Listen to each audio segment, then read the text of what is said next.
Holland იქნება, იმიტომ რომ აქამდე მე სამართლის სასამართლოს ხდება ვერ მივიდა, რომ ისინი თავიდან ბოლომდე ისინი სხვა მე აქ გამო არ მოვიდივარ გადამაგისა და ჯიუტი ოპტიმიზმით დაველოდები იმას, რომ რომელიმე დარბაზში სამართლის სასამართლოს იქნება წამილი.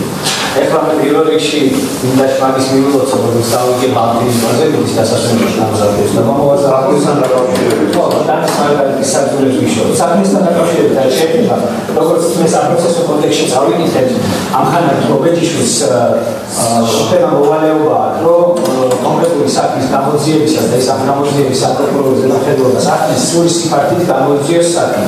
მაშინ, როდესაც მე პირველი პროცესზე მასთან ვახსენე კონკრეტული ფაქტებზე, ჩემ არგუმენტებმაც ისაუბრეს, რომ მოხდა კონკრეტული სისხლის სამართლის დაშინება, სამსახურეობრივი მოვალეობის ასე ჩუმე უკეთრა და დამოუკიდებელ ჩემ ჯიბეში განსაკუთრებული ნივთის მოთავსება, მას საპროცესო კოდექსი ნორმი აღარ მახსოვს და წიგნაკა შემომატანეს, თვითონ ჩემ ჯობეცადიცის, მას ევალება, რომ გამოძიე როგორც მის დასაკვირად მე ეს გავაჟღერე, ეს გამოძიება დაეწყო. ეკონომის არ დაუწყია, მაგრამ მე რომ მივხვდი, რომ რაშიც არის საქმე და ეს მეუბნების დელი საფრთხე არეთ, კითხვა მაქვს, შეიძლება ბატონ გოგეჯიშიდან რა. მაგნიცკისიას აღიარეთ. საქმესთან ახლოს არის, მაგნიცკისიას აღიარეთ. აი საქმესთან ახლოს არის, ამაზონ აავა ჩემი საუბარი, თუ შეიძლება. აღიარეთ. ჩემს საქმესთან დაკავშირებით რა დავაგზავნე, როგორც ჩანს აღიარეთ, სახელმწიფოს გაჩერდაცემა უჩეს, ვერტიკალურად მართლობის სისტემა, როგორც არის შინაგან საქმეთა სამინისტრო. კაცრი ვერტიკალით, რომლის ხელმძღვანელის და მისი მოადგილეს არის მაგნიცკისიას შეყვანა და მეგონი არც ნაამჯერება ეს რასია და როდესაც ბრალდებული, თქვენ სახელმწიფოს სახელით არქებ ბრალდებას და აგიწყალეთ, რომ მის ჯიბეში მოათავსეს უკანონო ნივთიერება და როდესაც იმ უცხების თანამშრომლები, რომელთა უფროსიც არის შეტანილი მაგნიცკისიაში, თქვენა საფუძვლიანი ეჭვის მიღმაც კი დაგიშლეთ იმის სურვილი და ესე ვთქვათ, მოტივაცია, რომ ის სადაც მე ლაპარაკობ, უბრალოდ გამოიძიოთ ის და რა ინფორმაციას მიიღებით ამით, ის კამერები, რომელიც ჩვენ არ მოვცეს. 100% კამერები, პირდაპირ დაადგინა იმ კონკრეტული ავტომანქანების იდენტიფიცირებას მოახდინა, რომელიც იყო ჩემთან გავებაზე და რაოდენობას მათ შორის პოლიციელებისას. შეგვეძლებოდა ამის მერე იმ კონკრეტული პოლიციელების იდენტიფიცირება, რომელიც საქმეთან გამქარები არიან, საერთოდ არ ჩანდა. მათ შორის ორი მაღალჩინოსანი და მათ შორის ერთ-ერთი, რომელიც გონია, რომ პირდაპირ მან ჩამოვა ჯიბეში ის და პირველი ის მოდიოდა ჩემთან. ამის შემდეგ მას შემდეგაც ჩვენ დავაკვირდით რა იქნება, რომელიც საფრთხო ეკიპაჟი იყო ჩემთან მოსული. იმ საფრთხო ეკიპაჟის ოფიცერს ჩემს დიალოგის მოწმობაზე ხოდა მოკიდებული ხელი, სადაც დატოვა როგორც თავის თითის არაბეში, ასევე თავისი დნმ-ის კვალი.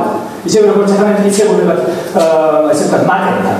იმ დნმ-ის კვალის არსებობით ჩემ დიალოგის მოწმობაზე და მათ შორის იმ დროის მონაკვეთში პატრულის იქ არსებობით იმას დავამტკიცებთ, რომ ამ გამოყენებისავე პოლიციელებს არათუ მატერიალურ ტექნიკური საშუალება და ადამიანური რესურსი აყოფნიათ. იქ ქავდათ საბორტო კამერაც, იქ ქონათ სამხრეთ კამერაც, მათ შორის ორი ცალი და იქ ქავდათ ნეიტრალური მოწმის საშუალებაც ქონდათ. ყველაფრის საშუალება ქონდათ.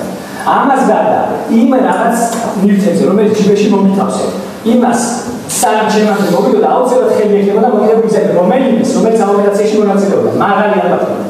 და მათ შორის უკვე შემეცდებოდა მათი დნმ-ის ნიმუშების აღება და შედარების საშუალება ექნებოდა იმ დნმ-ზე, რომელიცაც ექსპერტი ამბობს, რომ ამ ნიმუშებზე არის დნმ, რომელიც არაინფორმატიულია, იმიტომ არ არის ინფორმატიული, რომ თანხმობაში შემოგვიყვება ჩემ დნმ-თან, ესე იგი სხვა დნმ-ია და მე მექნებოდა საშუალება დამეიდენტიფიცირებინა პირები, რომელსაც პოტენციურად ეგ ნივთები ეჭდათ ხელში ან სეიფიდან გამოვიდეს, ან ნიჭიდან ასე სამშაო ფაქტი მოიტანეს.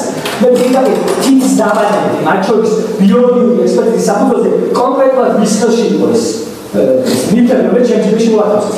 არც თქვენ არ მოიგონებთ ამას გამოძიება, არც კი დაიდგამეთ და წებული და თუნდაც ასე თქვენ საჯაროდ დამიცხადეთ, რომ განმეძარი ყვა ეს მდევარად საპროცესო კოდექსის მიხედვით. უშინ წავიდით ვიმეცადინეს ფოტოშოს. თქვენ რო იმეცადინეთ არ გაცხრეთ, არ დაგიწყეთ. ამის მე სპეციალურ საგამოძიებო სამსახურში მე ჩვენება დავწერე და მათ შორის შემოვიტანე და თუ არ მოიკითხავთ მაინც საერთოდ პროკურატორმა ამაზე მოძიება მაინც თუ დაიწყო ამ კონკრეტულ სისხლის სამართლის ფორმაზე რა ქვია პოტენციურ დანაშაულს არაფერი. თქვენი მოვალეობა ხო შეასრულეთ, არც თქვენ, არც მოსამართლეობა არ მომცეს საშუალება მათ შორის როცა კოდექსში გიწერიათ, რომ თანაბარი გამოძიების უფლებები გვაქვს, ერთადერთი განსხვავება. თქვენ შეგიძლიათ მოსამართლის გარეშე მოიპოვოთ დატოვებული მისებურებები. ხო, რასისვლელი 100% არ მოხდება. შეგიძლიათ. ჩვენ ამ უფლება არ მოხდეს, მაშინ როცა კოდექსში წერია, რომ თანასწორად შეგვიძლია ჩვენ მოვიპოვოთ მისებურებები. ვერ მოვიპოვოთ მისებურებები. ყველა ბოლში, სადაც მე შემეძლო, ჯერ მტკიცების თვით მე არა, თქვენ გაქვთ მტკიცების თვით. მტკიცების სპირტი მე რო ხმა ვერ ამომეყო საერთოდ თქვენ უნდა გიქნათ რომ დაგენ მტკიცებდა ჩემთვის რომ იმ მომენტში არანაირი სხვა მანქანა არანაირი სხვა პოლიცია საერთოდ არ მყოფებოდა და ვიტყუები აქ ორი ვარიანტი ერთადერთი სიმართლე არსებობს აქ აბდარაში და იმ სიმართლეს ვიზახი მე და თუ თქვენ დამტკიცება გინდათ რომ ვიტყუები ან უჩვენებას ვიზრდები რომელიც ასევე სისხლის სამართლის დანაშაულია ამის გამოძიება და დამატებითი სამი ბრალის საყენება შეიძლება მაგრამ ეს უბრალოდ არ შეგიძლიათ იმიტომ რომ ყველა ნაბიჯზე გარეთ თქვენ არა იმ ხალხს რომელსაც თქვენ არ გქონდათ საერთოდ შეცდომები დაშვებული რომლის აღმოჩენის და იდენტიფიცირების სასამართლოში წარმოქმნის უფლება არ მოიცით და მე იმისგან შორს ვარ რომ ამას ვინმე არ გაითვალისწინებს ეხლა მე ვიმაგარი კიდევ უფრო დეტალურად შემიძლია იმაზეც მოგვყვეთ აუცილებლად ცალკე ექსპერტმა დაიკადრა იმაზეც დაგელაპარაკეთ მაშინ როდესაც მე არ მომეცა საშუალება და კონკრეტული იდენტიფიცირება და თანხმობა გამეკეთებინა იმ ოფიცრების რომლებიც იქ იყვნენ მე წავედი სხვა მიმართულებით განაყარებინა ჩემი ჩვენება და მე და კითხვას დავუსვი ექსპერტს იცით რა მოსულდა და გაწყვეტილების ჩატარება დამიწყოთ რომ მე მოვთხოვებას კონკრეტულად რა ბაქტერიები ან რა უჯრედები არის ეს კითხვა დავუსვი კონკრეტულად სულ არ მაინტერესებს რომელი მეთოდი გამოიყენა და ამას ბაქტერიოლოგიური ბიოლოგიური ჰისტოქიმიური თუ ქრომატოგრაფიული მე საერთოდ არ მევალება მე რომ ექიმი ვარ და რომელიც ეს ცალკე თემა მაგრამ არ მევალება მე როგორც ბრალდებს ვთქვა მე სულ კითხვას და ამ კითხვაზე უნდა გამეცეს პასუხი აი იცი რა ის აი ეს განაცემები რაც ხონდათ რომელიც შეზღუდული რაოდენობის მასალა იყო გამოიყენეს მხოლოდ გამოძიების მიერ დასმული კითხვების ესა ჩემი დნმ-ს არ მოსა ჩემი დნმ რომელიც ეთყობოდა რომელიც კონკრეტულად გეკითხეთ ანუ მოვა ეს მოწმეთ ვინ დაიტანა და იმასაც დავწი პასუხს გასაცემად აი იმ დნმ-ს აღმოსაჩენად გამოიყენეს და პასუხი იცი რა ეს ამოწერეს რომ თავიდან დაგვისვიო კითხებიო მაგრამ შეიძლება არანაცნობიო აღარ იყოს საკმარისო დამატებითი კვლევის ჩასატარება გააკეთეს მტკიცებულება გააკეთეს ეს გააკეთა ექსპერტმა ყველა ეტაპზე სადაც შემიძლია ჩემი სიმართლის დამტკიცება არის კორუფცია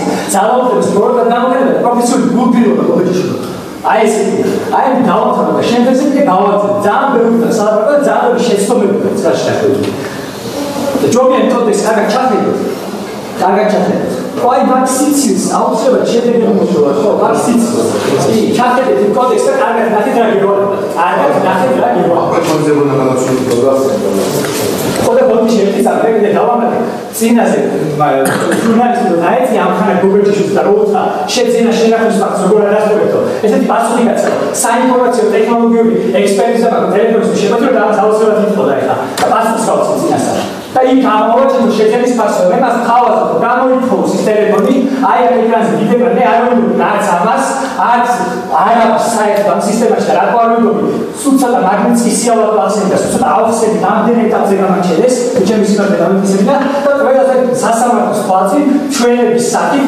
გავხსნი და რასაც მეტყვის და სადაც მეტყვის შევახდები ტელეფონში და თუ ვერ დაამტკიცებ სამდე რამე შევიცი მე სპანელები ვარ ხო ყველა გიბერტი და რა ეს რა სიტყვით ეს დავით ხო აი 100 სიტყვით ეს დავით